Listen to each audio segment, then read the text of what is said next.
우리 다 함께 사도신경으로 우리의 신앙을 고백드리시면서 4월 30일 화요일 아침 예배를 하나님께 올려드립니다. 나는 전능하신 아버지 하나님, 천지의 창조주를 믿습니다. 나는 그의 유일하신 아들, 우리 주 예수 그리스도를 믿습니다. 그는 성령으로 잉태되어 동정녀 마리아에게서 나시고 본디오 빌라도에게 고난을 받아 십자가에 못 박혀 죽으시고 장사된 지 사흘 만에 죽은 자 가운데서 다시 살아나셨으며 하늘에 오르시어 전능하신 아버지 하나님 우편에 앉아 계시다가 거기로부터 살아있는 자와 죽은 자를 심판하러 오십니다. 나는 성령을 믿으며 거룩한 공교회와 성도의 교제와 죄를 용서받는 것과 몸의 부활과 영생을 믿습니다. 아멘. 우리 23장 찬송 함께 하나님께 올려드립니다.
함께 보실 말씀은 예레미야서 29장 11절 말씀입니다. 예레미야서 29장 11절 말씀을 우리 한 목소리로 합독해서 말씀을 보겠습니다. 여호와의 말씀이니라. 너희를 향한 나의 생각을 내가 아나니 평안이요 재앙이 아니니라. 너희에게 미래와 희망을 주는 것이니라. 아멘. 오늘 예레미야서 29장 11절 말씀을 통해 우리를 향하신 하나님의 생각이라는 제목으로 여러분과 하나님의 말씀을 함께 나누겠습니다. 오늘 우리가 읽은 예레미야서 29장 11절 말씀은 전 세계 그리스도인들이 소중히 여기는 귀한 약속의 말씀을 담고 있습니다. 그러나 동시에 이 말씀은 성경 전체 가운데서 가장 잘못 적용되고 있는 구절 중 하나라고도 볼 수 있습니다. 이 구절에서 예레미야는 하나님이 다스리시고 좋은 일들을 준비하고 계신다는 사실을 확증하고 있죠. 다시 한번 이 말씀을 읽어보면 이렇게 말씀하십니다. 여호와의 말씀이니라. 너희를 향한 나의 생각을 내가 아나니 평안이요 재앙이 아니니라. 너희에게 미래와 희망을 주는 것이니라. 아멘. 이 말씀이 누구의 말씀이냐면 바로 하나님의 말씀이라는 것이죠. 이 말씀을 선포하고 있는 것은 누구냐면 바로 예레미야 선지자입니다. 너희를 향한, 이 너희는 바로 하나님의 백성인 이스라엘을 향한 것입니다. 너희를 향한 나의 생각, 하나님의 생각을 나 예레미야가 아나니 평안이요 재앙이 아니니라. 너희에게 미래와 희망을 주는 것이니라 라고 말씀하고 있습니다. 이스라엘 백성들이 지금 당하고 있는, 처해 있는 현실은 고난이고 재앙의 상황이었습니다. 그 상황 속에 하나님의 말씀은 무엇이라고 말씀하시냐면 재앙이 아니고 평안이다. 그리고 너희에게 미래와 희망을 주는 것이다 라고 말씀하셨습니다. 확실히 위로가 되는 말씀입니다. 하지만 하나님이 예레미야를 통해서 말씀하시고자 하시는 분명한 의미가 무엇일까요? 어떤 사람들은 이 구절을 가져다가 자신과 다른 사람들을 위해서 엉뚱하게 적용합니다. 그들은 이렇게 말하죠. 하나님이 당신을 사랑하시고 당신의 삶에 멋진 계획을 가지고 계십니다. 또 하나님은 당신의 인생의 행로를 계획하셨습니다. 그리고 당신은 그분의 복된 길로 들어가기 위해 그분께 순종하기만 하면 됩니다. 성경 전체로 보면 이 말씀은 우리를 향한 하나님의 메시지가 맞습니다. 그런데 오늘 예레미야서 29장 11절 말씀을 가지고 이렇게 해석하는 것은 조금 과한 듯합니다. 심지어 어떤 사람들은 이 구절이 세속적 번영을 약속한다라고 말합니다. 너희에게 건강을 주고 너희에게 부를 주는 것, 그것이 하나님의 계획하십니다. 이것은 그리스도인들의 몫이다. 우리는 왕의 자녀들이기 때문에 차선책에 만족해서는 안 된다라고 할지도 모르겠습니다. 이 견해에 의하면 고난과 궁핍 가운데 살아가는 사람들은 뭔가 믿음이 부족한 사람들처럼 여겨지게 된다라는 것이죠. 그래서 더 분발하게 만들고 더 하나님께 정성을 다하며 살아가야 한다라고 하는 기복신앙에 빠질 수도 있다라는 것이죠. 하지만 예레미야서 29장 11절의 말씀은 이것이 세속적 축복에 대한 우리의 기대를 담고 있는 약속을 의미하는 것이 아니라고 말씀하고 있는 것입니다. 여러분, 흔히 부동산을 살 때 가장 중요한 세 가지 요소가 있다고 합니다. 혹시 아십니까? 첫 번째는 위치예요, 위치. 그럼 두 번째는 뭘까요? 두 번째도 위치입니다. 그럼 세 번째는 또 뭘까요? 세 번째도 위치라고 말합니다.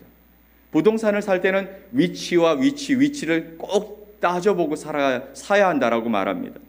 마찬가지로 성경에 주어진 구절을 이해하는 데 있어서 가장 중요한 세 가지 요소는 바로 그 말씀이 주어진 앞뒤의 그 내용들, 그것을 통해서 우리는 첫 번째 맥락을 살펴야 한다는 것이죠. 두 번째 뭘까요? 맥락입니다. 세 번째도 맥락입니다. 앞뒤 상황을 살피고 이 말씀이 왜 주어졌는지를 살펴야 해석의 오류도 없고 하나님이 우리에게 말씀하시는 것을 우리가 아전인수격으로 우리에게 적용하지 않을 수 있다는 것이죠. 본문 하나만 놓고 볼 때 그 본문은 거의 모든 것을 의미할 수도 있습니다. 하지만 문맥을 따라 읽어가다 보면 그 본문이 의도하는 바, 하나님이 우리에게 말씀하시는 바를 우리가 생각하는 것보다 더 명확하게 확인할 수 있게 되어진다는 것이죠. 이 말씀을 기록한 선지자 예레미야는 바벨론 포로 이전과 그 기간에 사역했던 선지자였습니다. 바벨론 포로 기간 동안 남쪽 유다 왕국은 하나님께 괴속된 불성실로 말미암아서 약속의 땅에서 강제 추방을 당하는 언약 저주를 받게 되어집니다. 신명기 28장 36절 말씀을 보면 이렇게 말씀하고 있습니다. 같이 한번 읽어볼까요? 여호와께서 너와 네가 세울 네 임금을 너와 네 조상들이 알지 못하던 나라로 끌어가시리니 네가 거기서 목석으로 만든 다른 신들을 섬길 것이며. 아멘. 하나님께서 너와 네가 세울 너의 임금을 너와 네 조상들이 알지 못하던 나라로 끌어가신다라고 말씀하고 계시죠. 그 땅에서 살아가지 못한다라고 말씀하고 계시는 것입니다. 또 역대하 36장 17절 말씀을 보면 이렇게 말씀하십니다. 같이 읽어보겠습니다. 하나님이 갈대아 왕의 손에 그들을 다 넘기심에 그가 와서 그들의 성전에서 칼로 청년들을 죽이며 청년 남녀와 노인과 병약한 사람을 긍휼히 여기지 아니하였으며. 아멘. 하나님이 갈대아 왕의 손에 나의 백성들, 하나님의 백성들을 다 넘기심에 그들이 와서 그의 성전에서 칼로 청년들을 죽이고 또 남녀와 노인과 병약한 사람들을 긍휼히 여기지 아니하며 그들을 전부 그들의 땅이 아닌 이방 땅으로 옮겼다라고 말씀하고 있는 것입니다. 예레미야는 유다 사람들에게 심판이 올 것이라 라고 거듭거듭 경고했습니다.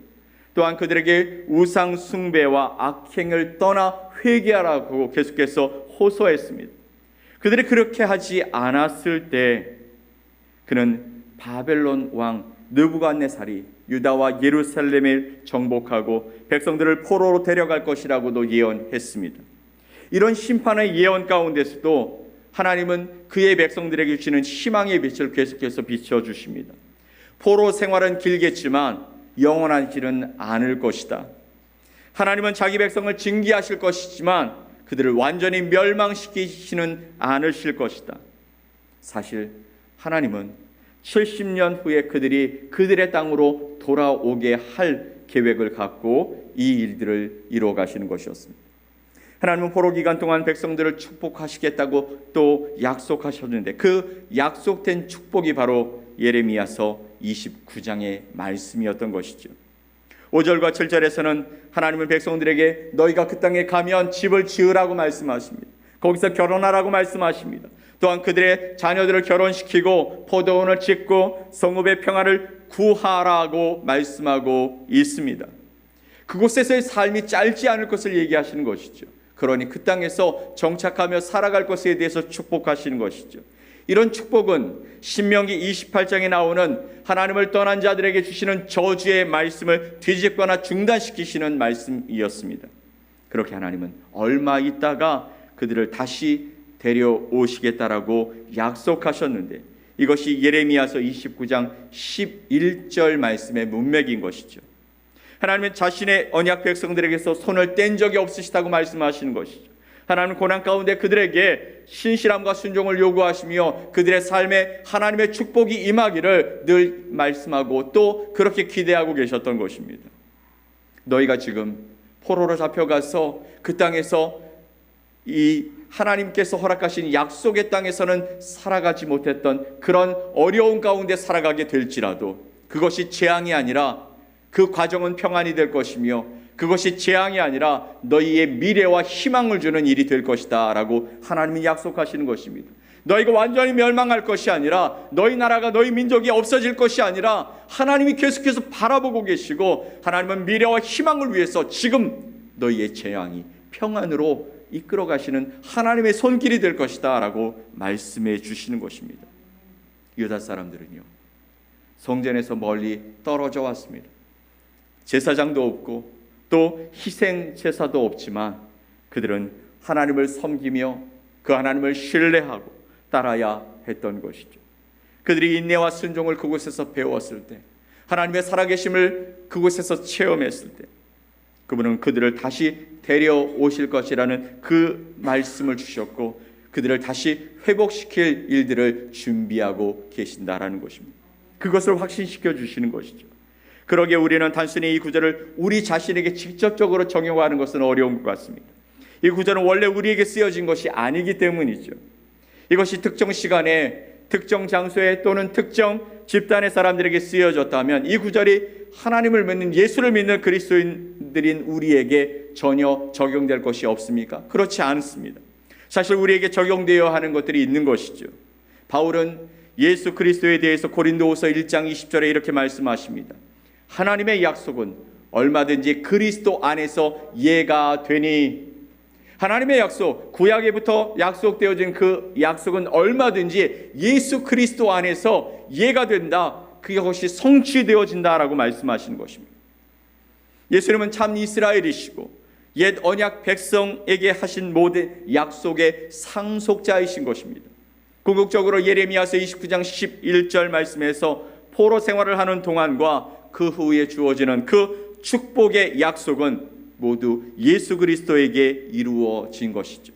축복의 약속이 그리스도가 이 땅에 머무시는 가운데 그의 삶 가운데 그분의 삶과 죽음, 부활과 승천을 통해 성취되어지는 것입니다.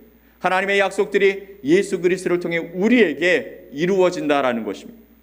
죄의 종된 삶에서 우리를 자유하게 하셨습니다. 하나님의 자녀된 신분을 갖고 변화된 삶을 이루게 하셨습니다. 영생의 소망을 가지고 이 땅에 우리의 소망, 우리의 기대를 갖지 아니하고 하늘을 바라보며 하나님을 바라보며 살아가는 거룩한 신분의 변화와 삶의 변화들을 이루게 하셨습니다. 이것이 바로 하나님이 우리에게 주시는 미래와 희망인 것이죠. 우리는 죄의 종된 삶을 통해서 미래가 없는 삶을 살았습니다. 희망이 없는 삶을 살아가는 것이죠. 매일매일 다람쥐가 쳇바퀴 돌아가듯이 우리는 똑같은 루틴을 통해서 우리가 원하는 그 물질과 성공을 위해서 달려가던 그 삶에서 이제 하나님이 우리와 함께 하신다는 사실을, 예수 그리스도가 우리를 위해 자신을 내어주셨다는 그 사랑을 가지고 이제 우리의 삶이 어떻게 하나님 앞에 쓰여져야 할지를 생각하며 살아갈 수 있는 미래와 희망이 생겼다는 것이죠. 지금 우리의 삶이 가시밭과 같이, 돌짝밭과 같이 힘든 고난의 삶을 살고 있을지라도 그것을 이끄시는 하나님의 손길 안에서 그것이 재앙이 아니라 평안의 과정을 겪고 있다라고 우리가 고백할 수 있는 삶의 변화가 생겼다라는 것입니다. 그리스도인들은 믿음으로 그리스도와 연합함으로써 이 약속을 상속받은 자들입니다. 예수님은 언약의 저주를 받고 우리를 대신해서 순종하심으로 율법을 완성하신 분이십니다. 또한 그리스도가 가진 모든 것은 하나님의 은혜에 따라서 우리의 것이 된다고도 약속해 주셨습니다. 마찬가지로 우리가 이 땅에 머무는 동안 고난을 겪을지라도 우리는 성령의 역사를 통해서 하나님이 약속하신 그 복을 받으며 살아갈 수 있게 된다고 말씀하시는 것입니다. 또한 우리는 그리스도와 함께 부활할 것이며 우리 주님의 임재 안에서 말할 수 없는 복을 누리며 살아가는 존재가 된 것입니다. 이것이 궁극적으로 평안이요 재앙이 아니니라 너희에게 미래와 희망을 주시는 하나님의 약속이 되어진다고 말씀해 주시는 것입니다. 그러니 여러분, 하나님의 귀한 은혜 가운데 살아가며 우리의 삶 속에 힘들고 어려운 시간을 겪고 또 때로는 하나님 이 문제가 해결되었으면 좋겠습니다 고백하고 고백하지만 여전히 응답이 없는 삶을 살아갈지라도 하나님이 그 과정 속에서 우리가 재앙에 빠지지 아니하고 멸망 절망에 빠지지 아니하고 미래와 희망을 바라볼 수 있게 하시는 그 주님을 바라보며 살아가는 저와 여러분 되어주시기를 간절히 소망합니다. 하나님은 우리를 세상으로부터 보호하시고 또 도우시며 늘 곁에서 평안을 허락해 주시는 분이시기 때문이죠. 그리고 이것은 이 세상의 세속적인 복을 통해서 우리에게 허락해 주시는 그 복보다 놀라운 약속이 되고 또 훨씬 좋은 것들인 줄 믿고 살아가는 저와 여러분이 되셨으면 좋겠습니다. 오늘 우리가 걷는 이 그 길에서 우리를 끔찍하게 생각해 주시고 함께 하시는 우리 하나님께 우리의 삶을 맡기고 순종한 헌신의 삶으로 주님 앞에 나아가는 저와 여러분이 되시기를 간절히 소망합니다.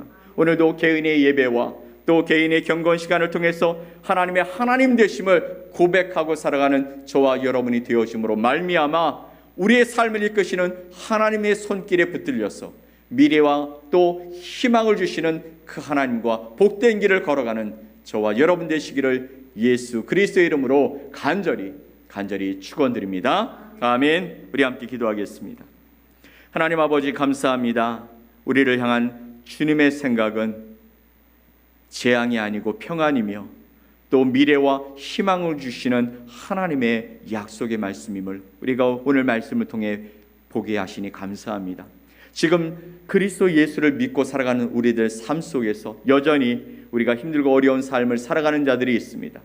그런 가운데서도 주님이 이끄시는 그 길에 미래와 희망이 있음을 고백할 수 있도록 하나님께서 그들의 눈을 여시고 그들을 이끌어 주시옵소서. 여호와 하나님을 사랑하는 자들로 말미암아 하나님 앞에 순종함과 또 헌신하는 자들로 말미암아 그들에게 이 약속하신 하나님의 약속이 하나하나 실제적으로 이루어지는 은혜를 보게 하셔서 아버지 하나님 그들이 절망 가운데 빠지지 아니하고 하나님께로 나아가는 그 길에서 돌이키지 아니하고 하나님 앞에 온전한 순종의 삶을 살아가는 복된 자들로 인도해 주시옵소서. 오늘도 주님 앞에 마음의 소망을 두고 함께 살아가는 저희들을 기억하여 주셔서 아버지 주의 손을 얹으시고 아버지 우리의 삶을 복되게 하여 주심으로 말미암아 하나님의 은혜와 사랑을 힘입고 살아가는 우리가 세상 가운데 하나님께서 존귀하게 여기시는 아름다운 자리에 설 수 있도록 하나님께서 우리를 사용해 주시옵소서. 오늘도 주님을 기대합니다. 주님의 역사를 바라봅니다. 하나님이 말씀하시는 말씀을 듣고 아버지 주님이 가라하시는 그 길을 향해 달려갈 수 있는 믿음의 용기를 가지고 살아가게 하여 주시옵소서. 믿고 감사드리며 예수 그리스도의 이름으로 기도 올리옵나이다. 아멘. 하늘에 계신 우리 아버지여, 이름이 거룩히 여김을 받으시오며 나라가 임하시오며 뜻이 하늘에서 이루어진 것 같이 땅에서도 이루어지이다. 오늘 우리에게 일용할 양식을 주시옵고 우리가 우리에게 죄 지은 자를 사하여 준 것 같이 우리 죄를 사하여 주시옵고 우리를 시험에 들게 하지 마시옵고 다만 악에서 구하시옵소서. 나라와 권세와 영광이 아버지께 영원히 싸움나이다.